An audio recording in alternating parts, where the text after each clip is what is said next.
এক বিয়ের খাবার খেয়ে গেলেন অন্য বরযাত্রীরা। চট্টগ্রামের মিরসরাইয়ে এক বিয়ের বরযাত্রীরা ভুল করে অন্য বিয়ের খাবার খেয়ে ফেলেছেন। শুক্রবার ২৫শে জুলাই উপজেলার জোরারগঞ্জ ইউনিয়নের 5 স্টার কমিউনিটি সেন্টারে এই ঘটনা ঘটে। জানা যায়, উপজেলার জোরারগঞ্জ ইউনিয়নের ৫০০ মিটার দূরত্বে অবস্থিত 5 স্টার কমিউনিটি সেন্টার এবং সোনালী কমিউনিটি সেন্টারে একই সময়ে চলছিল দুটি বিয়ের অনুষ্ঠান। মধ্যাহ্নভোজের সময় সোনালী কমিউনিটি সেন্টারের আমন্ত্রিত ৭০ বরযাত্রী ভুল করে ঢুকে পড়েন 5 স্টার কমিউনিটি সেন্টারে এবং সেখানে অন্য বিয়ের খাবার খেয়ে নেন। এই বিষয়ে 5 স্টার কমিউনিটি সেন্টারের বিয়ের আয়োজক পক্ষের সদস্য তাসিফ তানজিল বলেন, তারা ১০০ জন খাওয়ার পরও আমাদের খাবার রয়ে গেছে। যার রিজিক যেখানে লেখা আছে সেটাই ঘটে।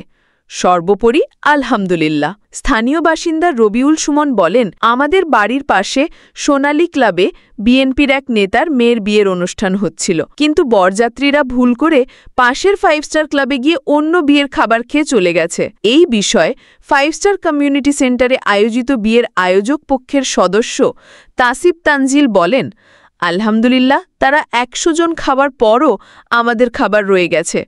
মূল কথা হলো, আমরা এতে একেবারেই নিরাশ নই। যার রিজিক যেখানে লেখা আছে সেটাই ঘটে।